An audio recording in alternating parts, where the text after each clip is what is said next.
নমস্কার, সপনা week news নেটওয়ার্কে আপনাদের স্বাগত। তাপপ্রবাহের সতর্কতাকে উপেক্ষা করেই অন্যান্য কেন্দ্রের প্রার্থীদের মতো লাগাতার ভোট প্রচার করে চলেছেন ব্যারাকপুর লোকসভার বিভিন্ন রাজনৈতিক দলের প্রার্থীরা।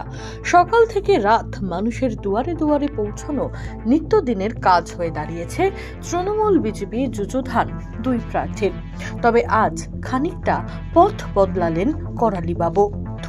তৃণমূল প্রার্থী পার্থ ভৌমিক প্রথমে নৈহাটি স্টেশন চত্বরে কখনো চায়ের দোকান, আবার কখনো পথ চলতি মানুষের সাথে কর্মদুন করতে দেখা গেল পার্থবাবুকে।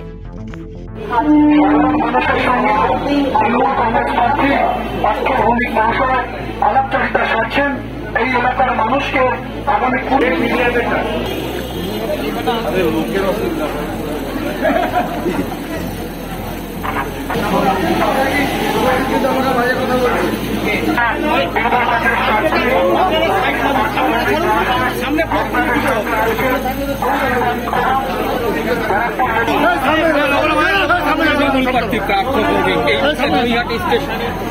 ট্রেন যাচ্ছে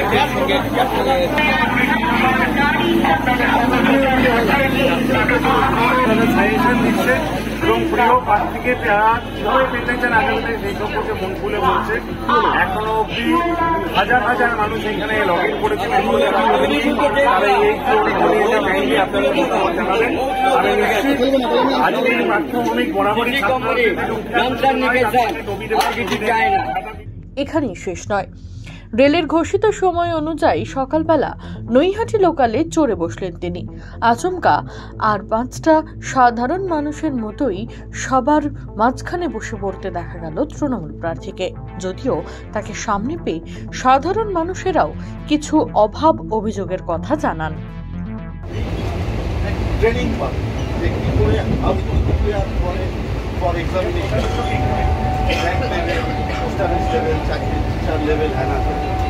তখন আমি জানতাম না আমাকে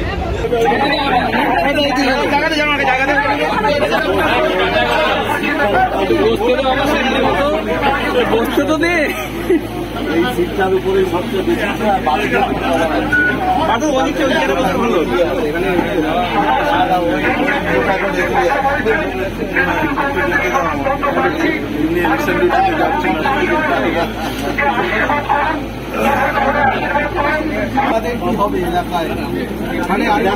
আমি আপনাদের এটাই বলতে চাই, আমার ফার্স্ট এজেন্ট গৌরীপুর থেকে যদি গৌরীপুর রামকৃষ্ণ ব্যক্তি এগো দুপা এগোলেই ডান দিকে দেখবে একটা বড় বিল্ডিং, ওর 5 এবং 6 তলা।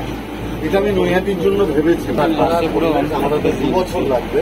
আমি পরিবেশ ফেরত দিয়ে আমার খালি 5টা ওয়ার্ড 1 থেকে 5 আমি বললাম তো ফেরত দিয়ে, কারণ আপনারা আপনাদের কাউন্সিলরও মানে কাউন্সিলর দেন, বাইরের লোককে দেন, আপনি আমাদের তারা আমাদের ওপর সেটা আমার প্রশ্ন আমাদের তৃণমূল প্রার্থীর ট্রেন সফরের সঙ্গী ছিলেন জগদ্দল বিধানসভা কেন্দ্রের বিধায়ক সোমনাথ শ্যাম, রাজ্য তৃণমূল ছাত্র পরিষদের সভাপতি তৃণাঙ্কুর ভট্টাচার্য সহ অন্যান্য তৃণমূল নেতৃত্ব।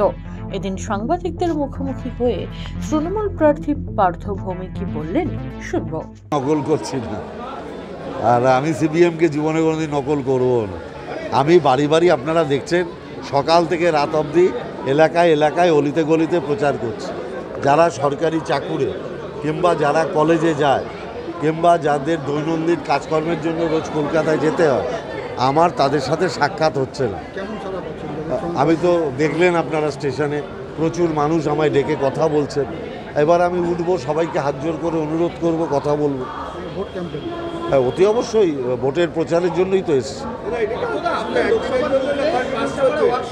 যারা অবসর করছেন তাদের জায়গায় নতুন কোনো লোক নেওয়া হচ্ছে না, রেলের তরফ থেকে কি তাহলে কাজটাকে বঞ্চিত করা হচ্ছে? মমতা বন্দ্যোপাধ্যায় যতদিন রেলমন্ত্রী ছিলেন ততদিন বাংলার বুকে রেলের অনেক অগ্রগতি হয়েছিল। মমতা ব্যানার্জি অনেক স্বপ্ন দেখেছিলেন, কিন্তু মমতা ব্যানার্জি রেলমন্ত্রক ছেড়ে দিয়ে বাংলার মুখ্যমন্ত্রী হবার পর পরবর্তী সরকার তারা কেউ বাংলার দিকে মুখ ফিরে তাকাননি। স্বাভাবিকভাবে মমতা ব্যানার্জির স্বপ্ন ছিল ব্যারাকপুর অবধি মেট্রো, সেটা বাস্তবায়িত হয়নি।